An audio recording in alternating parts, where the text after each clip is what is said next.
2023 में जो केमिस्ट्री में जो मॉडल पेपर है, ठीक है, उसका पूरा ऑब्जेक्टिव को हम लोग सॉल्व करेंगे। 2023 में जो मॉडल पेपर आया हुआ उस सब के ऑब्जेक्टिव को हम लोग सॉल्व करेंगे। उसमें भी जो क्वेश्चन था वो भी कितना था, 70 क्वेश्चन था, ठीक है, मतलब दुगुना क्वेश्चन था। उस समय भी 35 क्वेश्चन सही करना था। तो चलिए हम लोग क्या करते हैं, उस जो मॉडल पेपर है जो 2023 में आया हुआ है, ठीक है, उसको हम लोग सॉल्व करके देखते हैं। तो इसमें ऑब्जेक्टिव को सॉल्व करते हैं। तो चलिए हम लोग वीडियो को स्टार्ट करते हैं। हल्का क्वेश्चन है, समझ में आएगा। देखिएगा क्वेश्चन क्या है। फर्स्ट क्वेश्चन है आपका, निम्नलिखित में कौन रवादार ठोस पदार्थ का उदाहरण है। फर्स्ट ऑप्शन है रबर, ऑप्शन बी है कांच, ऑप्शन सी है प्लास्टिक, ऑप्शन डी है बर्फ। तो जो रवादार ठोस है वो होना चाहिए बर्फ। कौन होगा आंसर, बर्फ, ऑप्शन डी नंबर, ठीक है, रवादार ठोस। बाकी सब क्या है, बेरवादार ठोस है। कांच बेरवादार ठोस, प्लास्टिक भी बेरवादार और रबर भी बेरवादार। चलिए अगला क्वेश्चन, फलक केंद्रीय घनाकार इकाई सेल में परमाणुओं की संख्या है। फलक केंद्रीय घनाकार जिसको बोलते हैं एफसीसी, ठीक है। एफसीसी में परमाणु कहाँ होती है, तो एफसीसी में जो परमाणु होती है वो 8 कोनों पर रहती है और उसके बाद 6 फलक पर, ठीक है। तो 8 कोनों पर जो रहती है उसका एक कोना पर 8 से साझा करती है, प्लस जो फलक पे होती है, फलक पे कितना होती है, तो आधा हाफ, मतलब 6 गो फलक है, एक फलक पे 1/2 भाग होती है। तो कितना हो जाएगा, 2 3 जा 6, 8 से कट गया, मतलब 1 प्लस कितना हो जाएगा 3 = 4, ठीक है। एसीसी भी है, एसीसी में परमाणु संख्या कितनी होती है, सिर्फ एसीसी में कोनों पे रहती है तो उसमें परमाणु संख्या 1 होती है। बीसीसी है, body centred cubic unit cell, ठीक है। तो उसमें परमाणु होती है बीसीसी में परमाणु होती है कोनों पर और केंद्र में, ठीक है। तो उसमें परमाणु संख्या 2 होती है। एससीसी में कितना होती है, याद कर लीजिएगा यहाँ से, एसीसी में परमाणु संख्या 1, बीसीसी में परमाणु संख्या 2, एफसीसी में परमाणु संख्या कितना हो जाएगी 4, एचसीपी में परमाणु की संख्या 6, एचसीपी की समन्वय संख्या पूछ ले तो 12, ठीक है। तो इसके आंसर कौन हो जाएगा, यहाँ पे सरल घनीय केंद्रीय इकाई सेल है तो एफसीसी हो जाएगा, मतलब 4। अगला क्वेश्चन, NaCl क्रिस्टल की संरचना होती है। तो NaCl क्रिस्टल की संरचना कौन सी होती है, एफसीसी, मतलब फलक केंद्रीय, ऑप्शन बी नंबर। अगला क्वेश्चन, सरल घनीय जालक में संकुलन क्षमता होती है, ठीक है। या पैकिंग प्रभाव पूछ ले या पैकिंग प्रगुणता पूछ ले, यहाँ से ना, यहाँ से संकुलन क्षमता से यहाँ से ना 2 क्वेश्चन पूछा जाता है, ठीक है। एक तो रिक्त स्थान पूछ ले, रिक्त स्थान कितना होती है, तब संकुलन क्षमता या भरा जगह याद है तो आप रिक्त स्थान याद कर लीजिएगा, ठीक है। और यहीं से कुछ पॉइंट में करके पूछा जाता है इसी को, ठीक है। तो यहाँ पे सरल घनीय जालक में संकुलन क्षमता होती है, तो इसमें संकुलन क्षमता कितनी होती है, तो इसमें जो परसेंट में आया हुआ है, तो इसमें जो संकुलन क्षमता होती है वो 52% होती है, ऑप्शन ए नंबर। और यहीं पे रिक्त स्थान पूछ ले तो कितने प्रतिशत होती है रिक्त स्थान, तो घटा लीजिए 48% हो जाएगा रिक्त स्थान, ठीक है। अगला क्वेश्चन है, निम्नलिखित में किस प्रकार के घोल में प्रासरण की क्रिया नहीं हो पाती। तो क्या बोलते हैं, प्रासरण की क्रिया किस में नहीं होती है, तो समप्रासरी विलयन में। और समप्रासरी विलयन को हम लोग बोलते हैं आइसोटोनिक विलयन, क्या बोलते हैं, आइसोटोनिक, ठीक है। तो ऑप्शन ए नंबर, इसमें दिया गया विलयन का प्रासरणी दाब और दोनों बराबर होता है, ठीक है, और दोनों बराबर होता है तो प्रासरण की क्रिया होगी नहीं, तो ऑप्शन कौन, ऑप्शन ए नंबर। अगला क्वेश्चन देखिएगा, किसी तनु विलयन के वाष्प दाब का अपेक्षिक अवनमन विलयन में उपस्थित अवाष्पशील विलय को मोल प्रहार के बराबर होता है। इस कथन को कहते हैं रोबल का नियम। किसे कहते हैं? बहुत आसान सा है, रोबल का नियम कहते हैं। ठीक है, P naught minus P S upon में P naught equal to x है। ठीक है, रोबल का नियम। हेनरी का नियम क्या था? वो वाष्प दाब के लिए ही था। ठीक है, हेनरी का नियम। चलिए अगला क्वेश्चन, एक विलय जिसका विलयन में संयोजन या वियोजन नहीं होता है उसे वान ठप गुणांक।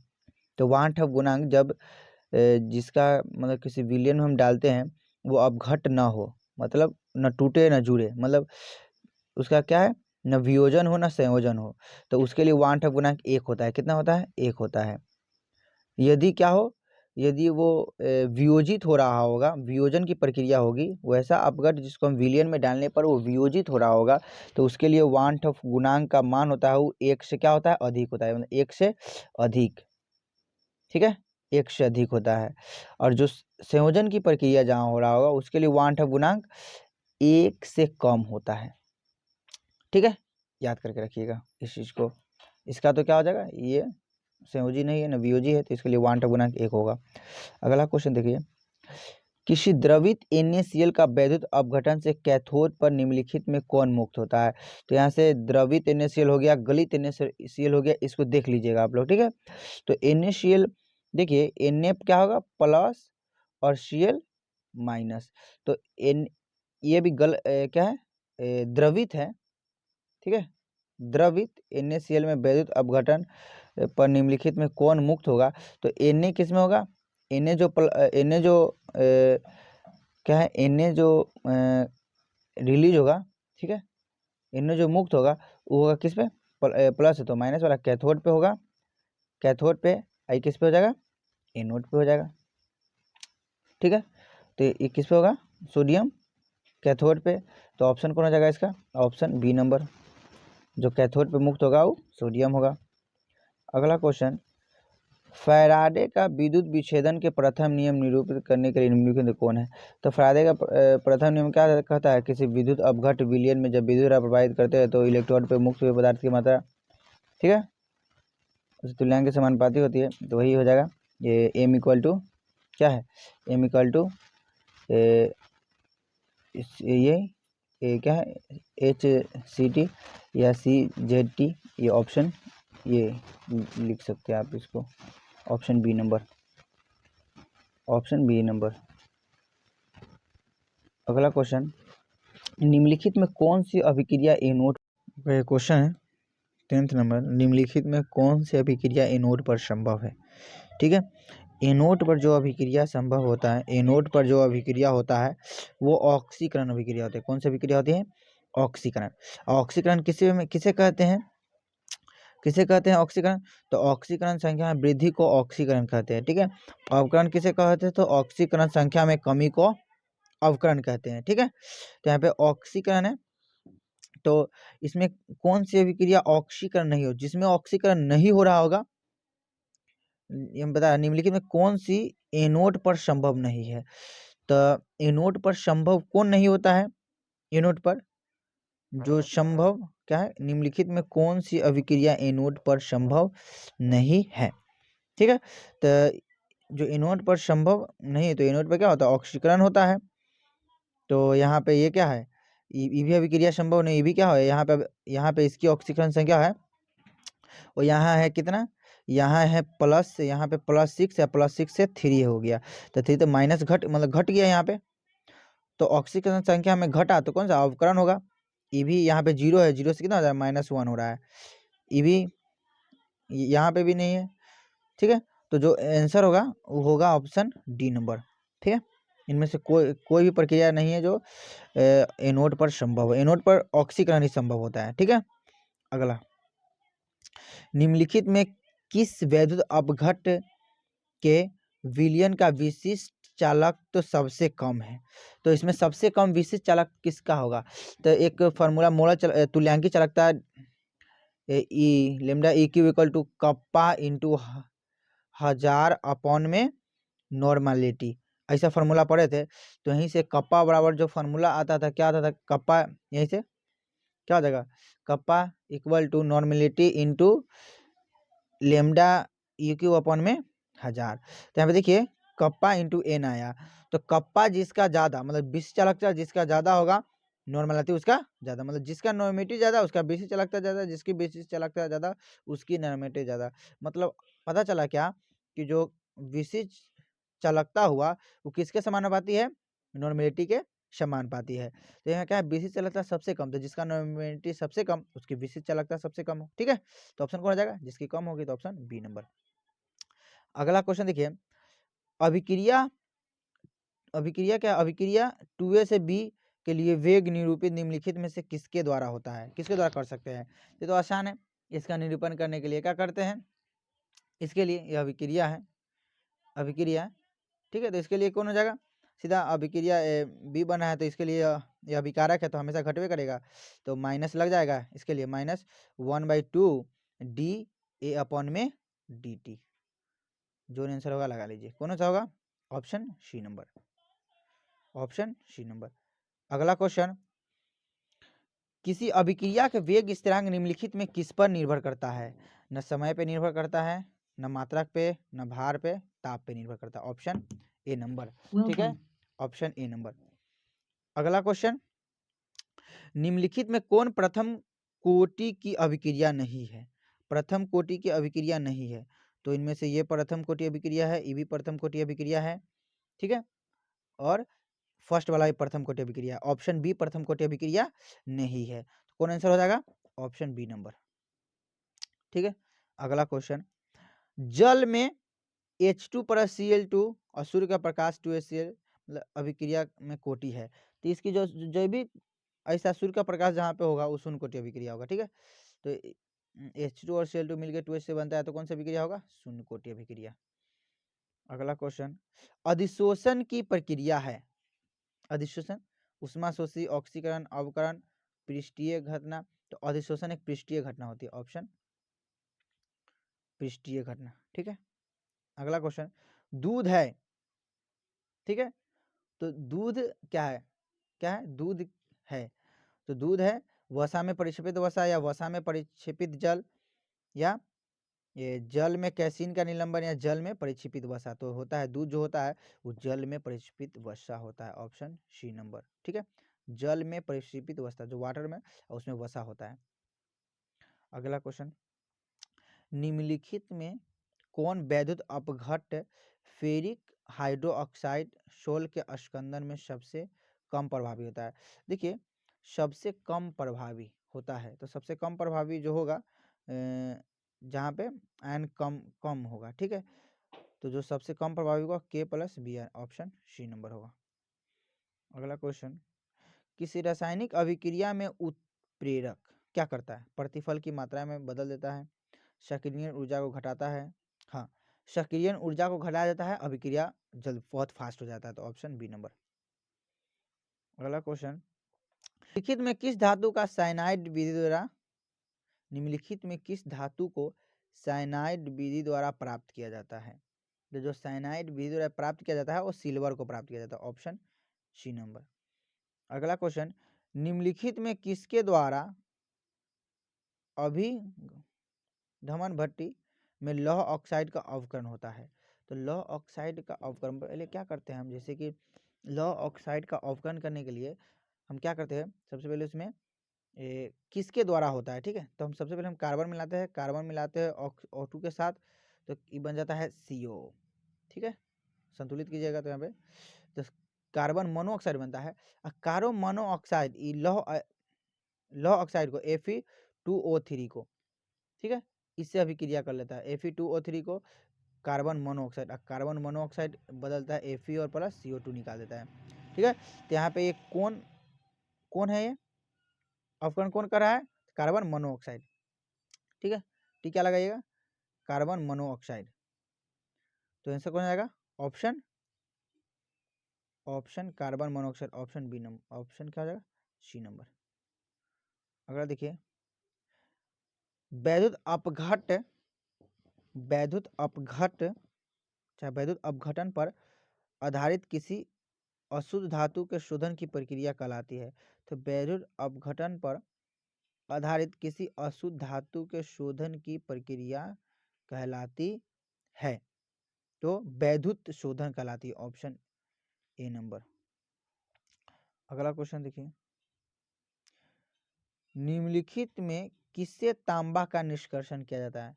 सभी तांबा का अयस्की है ये, लेकिन जो तांबा का जो निष्कर्षण किया जाता है, ठीक है, जो जिसको कॉपर बोलते हैं, जो निष्कर्षण किया जाता है वो कॉपर CuFeS2 से किया जाता है, ऑप्शन सी नंबर। अगला क्वेश्चन, निम्नलिखित में कौन हाइड्रोजन बंध नहीं बनाता? देखिए हाइड्रोजन कौन बनाता है? ये नाइट्रोजन बनाता है, ऑक्सीजन बनाता है, फ्लोरीन बनाता है। जो ज़्यादा विद्युत ऋणात्मक तत्व होगा वही बनाएगा हाइड्रोजन बंध। तो ऑप्शन इसमें क्या हो जाएगा? ऑप्शन सी नंबर, क्लोरीन नहीं बनाता है। अगला, उत्कृष्ट गैसों के बाह्यतम सेल का इलेक्ट्रॉनिक विन्यास होता है। तो बाह्यतम पूरा भरा होगा तो NH क्या हो जाएगा? NH2 NP6, ठीक है। तो कौन हो जाएगा ऑप्शन? तो इसका जो आंसर होगा वो हो जाएगा NH2NP बी नंबर। अगला, निम्नलिखित में कौन सबसे प्रबल ऑक्सीकारक है? याद करिएगा, सबसे प्रबल ऑक्सीकारक होता है वो F होता है, ठीक है। अवकारक आयोडीन।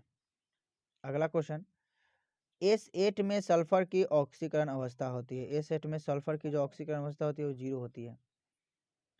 अगला क्वेश्चन, निम्नलिखित युग्मों में संक्रमण तत्व है। संक्रमण तत्व किसको कहते हैं? तो D ब्लॉक को कहते हैं, ठीक है।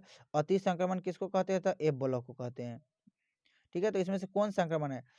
सोडियम और मैग्नीशियम S ब्लॉक के है, सल्फर फास्फोरस P ब्लॉक के है, कॉपर और Fe, ठीक है, कॉपर और Fe, ठीक है, कॉपर और Fe, ये है D ब्लॉक के संक्रमण तत्व है, ऑप्शन डी नंबर होगा। अब मैग्नीशियम और एल्यूमिनियम किस में होगा?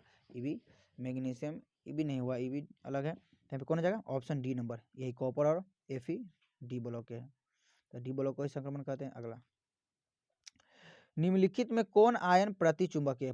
प्रतिचुंबकीय किसको कहते हैं? तो जिसमें इलेक्ट्रॉन प्रतिचुंबकीय मतलब जिसमें इलेक्ट्रॉन युग्मित हो, ठीक है, युग्म में हो। और अनुचुंबकीय किसको कहते हैं? जिसमें इलेक्ट्रॉन कुछ ना कुछ अयुग्मित हो, ठीक है, मतलब इलेक्ट्रॉन कुछ ना कुछ हो। तो इसका जो आंसर जो होगा देख लीजिए, इसमें कौन सा प्रतिचुंबकीय है तो जिसमें युग्मित इलेक्ट्रॉन होगा, तो क्या है?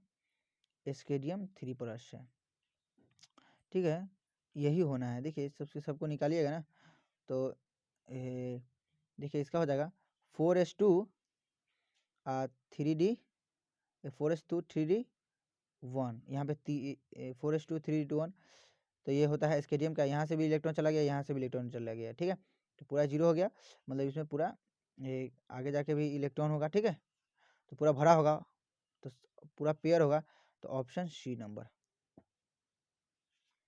ठीक है, इसका आंसर होगा। आगे इस सबको भी निकालिएगा, वेनेडियम का निकालिएगा तो कुछ ना कुछ इसमें इलेक्ट्रॉन क्या होगा? यह अनुचुंबकीय होगा। कैसे? तो क्यों उसमें कुछ ना कुछ इलेक्ट्रॉन होगा, ठीक है, तो क्या होगा? अयुग्मित होगा। चलिए अगला क्वेश्चन देखते हैं, वेनेडियम का इलेक्ट्रॉनिक विन्यास क्या है? वेनेडियम का 23 है, तो क्या है? 1s2 2s2 2p6 3s2 3p6 1s2 2s2 2p6 3s2 3p6 4s2 3d3, इसके टीवी क्रोम्न, इसके टीवी क्रोम्न क्या है? इसके, ठीक है, तो यहाँ पे देख लीजिए, वेनेडियम का आपको पूछा है, तो यहाँ पे कौन सा आ जाएगा ऑप्शन? ये देखिए 2 2 4 2 6 4 10 2 12 12 से 18 19 20 21 22 23, ठीक है, तो ऑप्शन बी नंबर। देखिए ना, सिर्फ आसान था क्वेश्चन। निम्नलिखित में कौन लैंथेनाइट तत्व है? जो लैंथेनाइट कैडमियम है, ये भी नहीं है, इनमें से क्या है? कैडमियम CD है, तब का जो लैंथेनाइट होगा वो हो जाएगा आपका ऑप्शन GD, ये लैंथेनाइट में आता है, ठीक है, देख लेना है, F ब्लॉक में आएगा। अगला, KMnO4 में Mn की ऑक्सीकरण संख्या होती है, तो Mn की ऑक्सीकरण संख्या क्या है? तो पोटेशियम का होता है +1 प्लस X प्लस ऑक्सीजन क्या होगा? 4 गो X ऑक्सीजन का -2 इक्वल टू 0, ठीक है, तो कितना जाएगा? 1 + X -4 दूना 8 इक्वल टू 0, तो x माइनस 7 इक्वल टू 0, तो x इक्वल टू प्लस 7 होगा। ठीक है, तो कौन हो जाएगा? Option C number. अगला क्वेश्चन, NiCO4 में प्रसंकरण होता है, तो यदि इसकी भी ऑक्सीकरण पूछा जाए तो इसकी ऑक्सीकरण 0 होगी। ठीक है, NiCO4 में जो प्रसंकरण होगा हाइब्रिडाइजेशन कि ना NiCO4 में, ठीक है, जो प्रसंकरण होता है वो sp3 होता है, याद करके रखिए sp3। अगला K3Cr, ठीक है, C2O53 में क्रोमियम की समन्वय संख्या होगी। देखिए समन्वय संख्या क्या है? लिगेंडों की संख्या को जो केंद्रीय परमाणु घेरता है उसी को समन्वय संख्या कहते हैं। तो C2O4 कैसा डेंटेट है? बाई डेंटेट होता है। इसकी कितना है? 3 है, और बाई डेंटेट है 2, 3 6, समन्वय संख्या जो होगी उस 6 होगी, ऑप्शन डी नंबर। अगला क्वेश्चन क्या है? CONH4Br SO4 और CONH5SO4Br आपस में किस प्रकार के संबंधित हैं? तो ये आपस में आयन समावयव, ठीक है, आयन हाइड्रेट नहीं है, आयन समावयव। आयन देखिए सेम सेम लग रहा है, कौन समावयव? आयन समावयव है।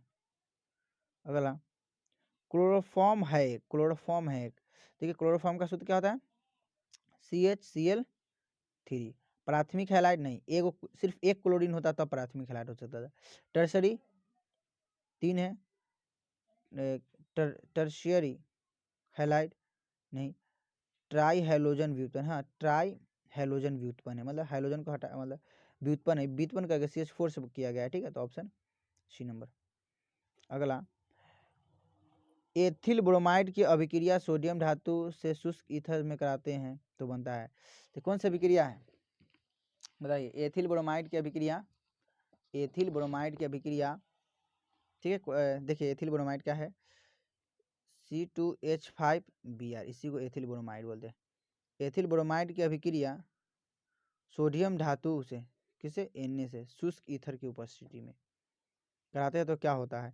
तो NaBr बनेगा, ये भी 2 टाइम्स होगा, ये भी 2 टाइम्स होगा, तो NaBr बनेगा और C2H5 और फिर से C2H5 बन जाता है, तो क्या बनता है? ब्यूटेन बन जाता है। तो कौन सी विक्रिया है? बताइए? वुड्स अभिक्रिया है। ठीक है, याद करके रखना है। जब एल्किल हैलाइड सोडियम धातु के शुष्क ईथर की उपस्थिति में अभिक्रिया करता है, ठीक है, तो कौन सा अभिक्रिया है? वुड्स अभिक्रिया, याद करके रखना है। इसमें क्या बना है? तो ब्यूटेन बन रहा है। चलिए अगला, निम्नलिखित में कौन एलिल हैलाइड है? तो एलिल हैलाइड का क्या कॉन्सेप्ट होता है? देखिए कार्बन रहेगा, डबल बॉन्ड रहेगा, कार्बन रहेगा और उससे कार्बन जुड़ा हो और उससे कोई क्या हो? हैलोजन हो, इसको बोलते हैं एलिल हैलाइड। ठीक है, तो देखिए इसमें से कौन हो जाएगा? देखिए यहाँ पे कार्बन डबल बॉन्ड कार्बन, ये नहीं होगा, कार्बन ट्रिपल बॉन्ड, ये तो होगा नहीं। यहाँ पे देखिए कार्बन डबल बॉन्ड कार्बन, फिर से कार्बन, यहाँ पे आ गया क्लोरीन, तो ऑप्शन सी नंबर। अगला देखिए अभिक्रिया C2H5OH HX ZnX2, C2H5X और H2O के लिए हैलाइड अम्ल की अभिक्रियाशील की घटती क्रम है। ठीक है, तो इसमें कौन है? घटती क्रम है, मतलब इसमें कौन सा आपको बताना है कि हैलोजन अम्ल की अभिक्रियाशीलता तो घटती, तो देखिए मतलब जो ज़्यादा बड़ा होगा तो ज़्यादा जल्दी टूटेगा और अभिक्रिया करके बनाएगा। ठीक है, तो सबसे कमज़ोर कौन होता है? HI, उसके बाद HBr, उसके बाद HCl, तो सबसे ज़्यादा HI फास्ट अभिक्रिया करेगा, तो उसके बाद HBr, उसके बाद HCl, तो हो जाएगा ऑप्शन बी नंबर। ठीक है, अगला क्वेश्चन, जब एथिल क्लोराइड को AgCN के साथ गर्म करते हैं तो मुख्य प्रतिफल है एथिल क्लोराइड को। ठीक है, तो इसका एथिल क्लोराइड का फॉर्मूला C2H5Cl को AgCN के साथ गर्म करते हैं, AgCN के साथ गर्म करते हैं तो जो बनता है वो C2H5NC बनता है, C2H5NC और AgCl अलग हो जाता है, AgCl अलग बनता है। तो C2H5NC को हम लोग बोलते हैं, C2H5NC को हम लोग बोलते हैं एथिल आइसोसाइनाइड, तो ऑप्शन बी नंबर। अगला क्वेश्चन, निम्नलिखित में किसका द्विध्रुव सबसे अधिक होगा? सबसे अधिक होगा, तो सबसे अधिक ऑप्शन ए CH3Cl, उसके बाद कौन आ जाएगा CH2Cl2 का होगा, उसके बाद ये थर्ड नंबर का, उसके बाद फोर्थ नंबर का सबसे शून्य होगा, द्विध्रुव शून्य CH4 में, ठीक है। तो सबसे ज़्यादा जो द्विध्रुव आघूर्ण होगा वो ऑप्शन ए में होगा। अगला क्वेश्चन, ईथर में क्या है, केंद्रीय ऑक्सीजन परमाणु का प्रसंकरण होता है। ईथर, ईथर क्या, ईथर कैसे होता है, देखिए ईथर का क्रियात्मक समूह ROR, यहाँ पे सिग्मा बॉन्ड, यहाँ पे सिग्मा बॉन्ड, ठीक है। यहाँ पे लोन पेयर एक इलेक्ट्रॉन होता है, तो क्या है एगो एक दूगो सिग्मा एक 3, तो क्या हो जाएगा sp2, ऑप्शन कौन हो जाएगा sp2। अगला देख लीजिए, फॉर्मेल्डिहाइड CH3 MgBr के साथ अभिक्रिया करके बनाता है। देखिए जो फॉर्मेल्डिहाइड HCHO, ठीक है, उस CH3 MgBr के साथ अभिक्रिया करता है। अभिक्रिया करने के बाद ना ये बनाता है क्या है CH3 CH2, ठीक है, OMgBr, लेकिन ये फिर से वाटर के साथ अभिक्रिया कर लेता है और बनाता है CH3 CH2OH, ठीक है। तो CH3 CH2OH बनाता है, तो इसमें ऑप्शन CH क्या है ये ये ऑप्शन ए नंबर, ये एल्कोहल बना लेता है। अगला क्वेश्चन, ये CH3CH और CH3OH का IUPAC नाम है, इसका नाम IUPAC नाम क्या है, तो देखिए इसमें सबसे लंबी चेन हो गई, ये वाला मेन चेन सबसे लंबी चेन है, मेथ प्रोप, और उसके बाद क्या हो जाएगा प्रोप एन, उसके बाद क्या हो जाएगा प्रोपेन टू ऑल, किधर है 2 propanol, option B number, option B, ठीक है। अगला क्वेश्चन, प्राइमरी एल्कोहल के ऑक्सीकरण के पश्चात पहला यौगिक प्राप्त होता है। देखिए यहाँ से याद करके रखिएगा, एल्कोहल को हम ऑक्सीकरण करते हैं, एल्कोहल को, तो एल्डिहाइड प्राप्त होता है, क्या प्राप्त होता है एल्डिहाइड CHO। यदि एल्डिहाइड को ऑक्सीकरण करते हैं तो क्या है अम्ल प्राप्त होता है, ऑक्सीलिक, मतलब ये अम्ल है, कौन है अम्ल, क्या बोलते हैं इसको, तो यहाँ पे अम्ल प्राप्त होता है, ठीक है। यहाँ पे ध्यान में रखना है कि सबसे पहले आप एल्कोहल को आप अति कीजिएगा, क्या है ऑक्सीकरण कीजिएगा तो एल्डिहाइड प्राप्त होगा, एल्डिहाइड से ये अम्ल हो जाता है, ठीक है। चलिए तो ऑप्शन क्या हो जाएगा, तो प्राथमिक कर रहे हैं तो क्या प्राप्त होता है एल्डिहाइड, ऑप्शन डी नंबर। अगला क्वेश्चन, निम्नलिखित में किसे ल्यूकास अभिकर्मक कहा जाता है, जस्ट पीछे आया हुआ था ल्यूकास अभिकर्मक, लेकिन यहाँ पे देख लीजिएगा जो ल्यूकास अभिकर्मक है वो ल्यूकास अभिकर्मक हम लोग बोलते हैं अनाद ZnCl2 और HCl, ऑप्शन ए नंबर, इसी को ल्यूकास अभिकर्मक बोलते हैं। अगला, परिशोधित स्प्रिट में रहता है, जो परिशोधित स्प्रिट होता है उसमें 95.5% एथिल एल्कोहल रहता है, ठीक है, 95.5% ethyl alcohol, option B number.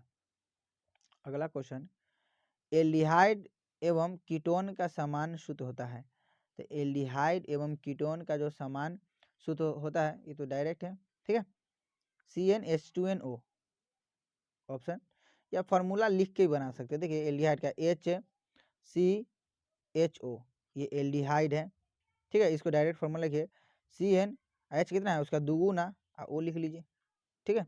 एक और भी लिख लीजिए एल्डिहाइड, एसिटाल्डिहाइड हो गया, फॉर्मेल्डिहाइड, अगला एसिटाल्डिहाइड है, क्या होगा CH3CHO, इसका भी देख लीजिए वही फार्मूला, ठीक है। तो ऑप्शन क्या हो जाएगा इसका, ऑप्शन इसका बी।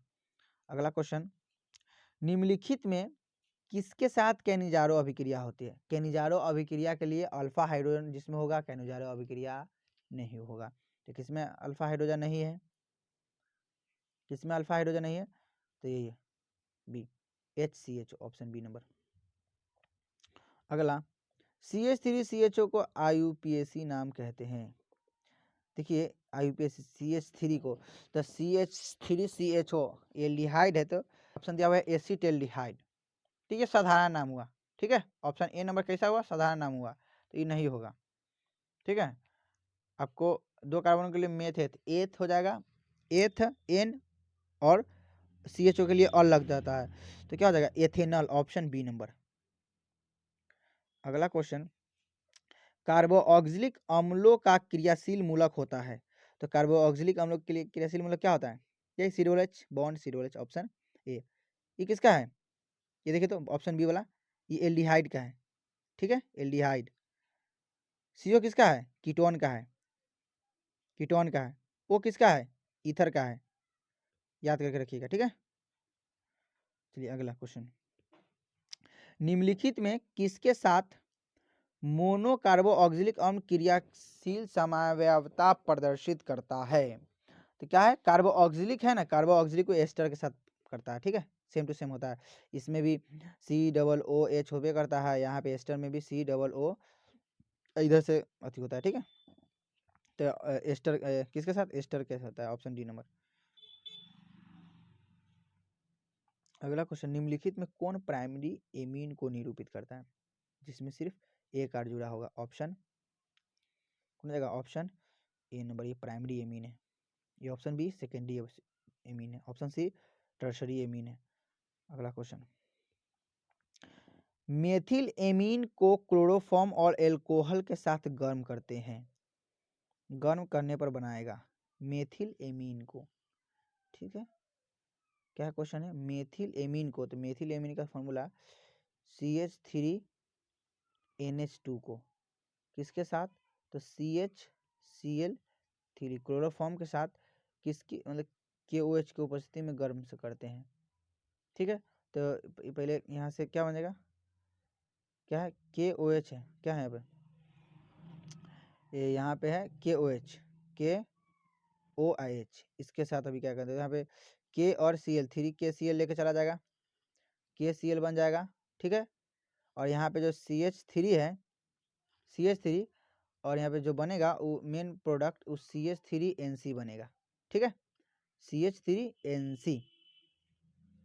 तो क्या है, CH3NC, ऑप्शन ए नंबर।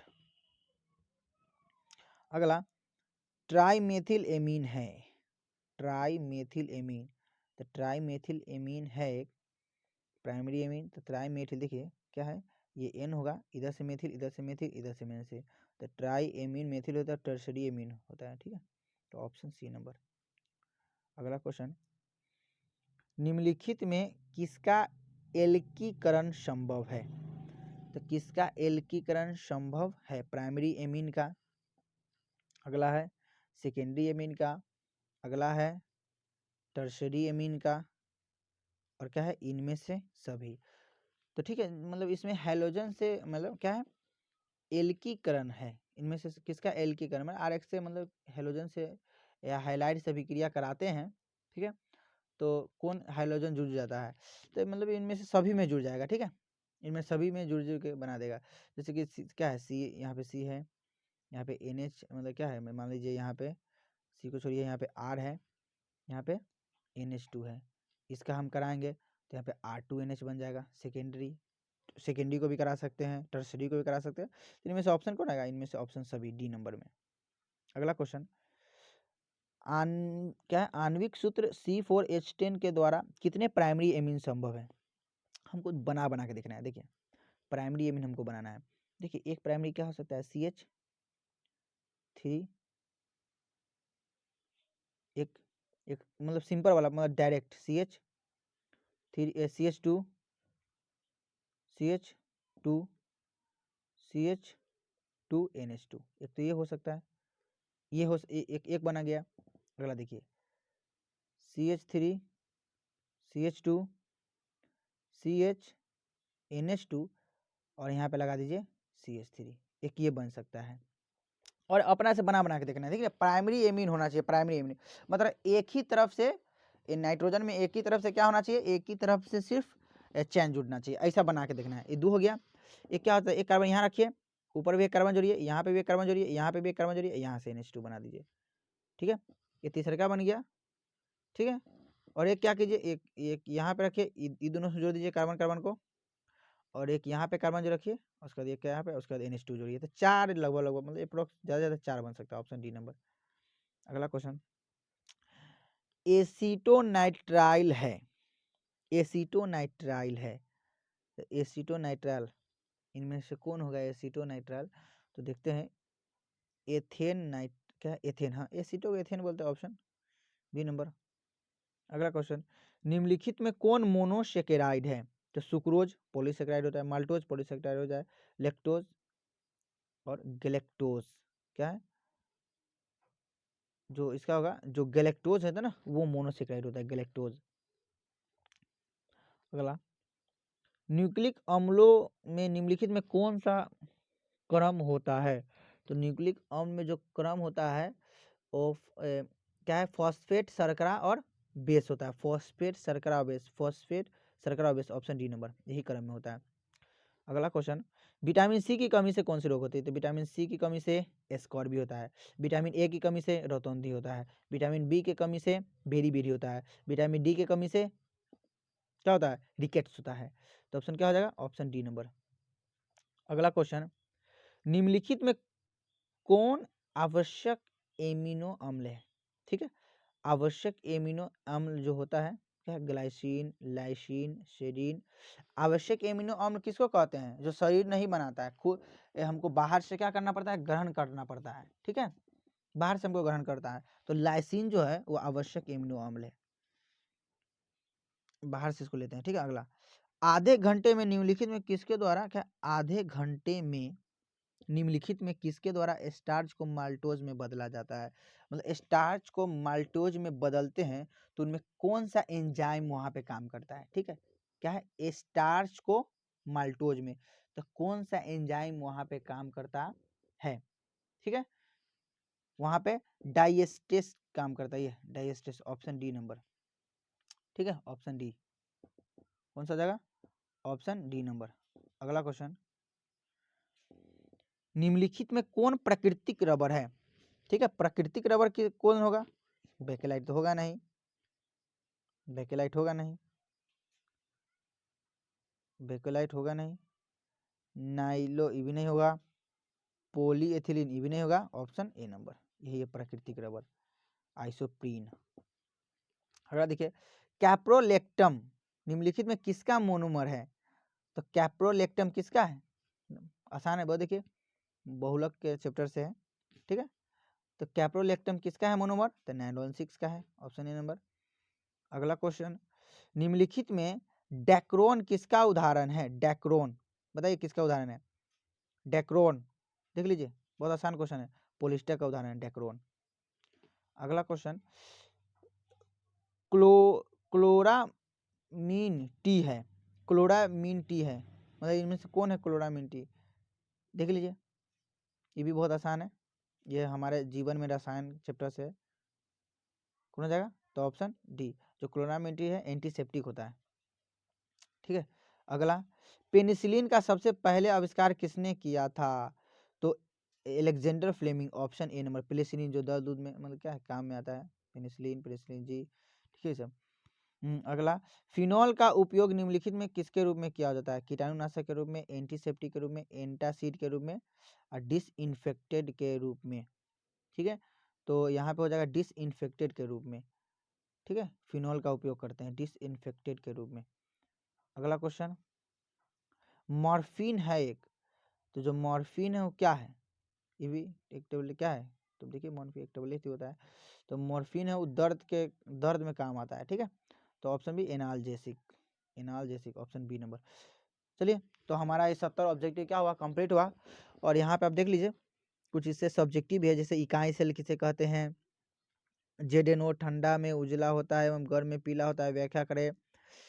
वाष्प दाब के आपेक्षीय अवनोन से क्या समझते हैं? उल्टा प्राशन क्या है? एजियोट्रोपिक मिश्रण किसे कहते हैं? आर्हेनियस के समीकरण क्या है? अधिशोषण एवं अवशोषण में अंतर बताया। समांग उत्प्रेरक के उदाहरण दे। अपोहन किससे कहते हैं? एल्युमिनियम के द्वारा इसका नाम लिखे। SO4-2 की आकृति कैसी होती है? निम्नलिखित में इलेक्ट्रॉनिक विन्यास लिखे, ठीक है। पीडीटीए की संरचना सूत्र लिखे। विलोपन अभिक्रिया क्या है? वही विलोपन, ठीक है। फिनॉल के जस्ता पाउडर के साथ गर्म कर देते हैं तो क्या होता है रोजेमुंड अभिक्रिया क्या है, निम्नलिखित में संरचना सूत्र लिखिए, यही है। ठीक है, न्यूक्लिक अम्ल है, एल्कोहल कैसे है, मतलब बृहद अणु कैसे कहते हैं। ठीक है, यहाँ गया 2 नंबर, ये 5 मार्क्स में आ गया, देख लीजिए इसको। ठीक है, इसकी भस्मिकता बतावे ये सब का है, प्रथम कोटि अभिक्रिया है ये है। अगला लेंथेनाइट संकुचन क्या है, इसके प्रभाव क्या है, एथेनोइक अम्ल से निम्नलिखित में क्या है, कैसे प्राप्त करेंगे, एसीटोन से एथेनोइक अम्ल, मीथेन से, डीएनए में आरएनए में अंतर बताएं। ठीक है, ये तो आपका क्वेश्चन हो गया समाप्त। चलिए आज हम इसको क्वेश्चन को अब देख लीजिएगा, ये 2 मार्क्स का भी, ठीक है, लॉन्ग को भी। लेकिन हम लोग क्या किए हैं, क्या किए हम लोग 70 ऑब्जेक्टिव को इसमें आज कंप्लीट कर लिए। ठीक है, 70 ऑब्जेक्टिव और आसान क्वेश्चन था, इसको प्रैक्टिस आप लोग कीजिए, हो सकता है तो कॉपी में नोट कीजिए और इस क्वेश्चन को आप लोग देख लीजिए। ठीक है, इस सबसे एग्जाम में कुछ ना कुछ क्वेश्चन रहता ही है, तो इसके लिए इसको देख लेना है। ठीक है, और इसको नोट भी कॉपी में हो सकता है, तो कॉपी में नोट कर लीजिए और ऐसे याद हो जाए तो अच्छी बात है। ठीक है, तो चलिए इस वीडियो में इतना ही तक रहने देते हैं, और इसके पीछे भी कुछ वीडियो बना होगा। ठीक है, जैसे कि कुछ और भी सालों का वीडियो होगा, तो सबका जो लिंक होगा वो प्लेलिस्ट में दे दिया जाएगा। ठीक है, उस पूरे वीडियो को आप लोग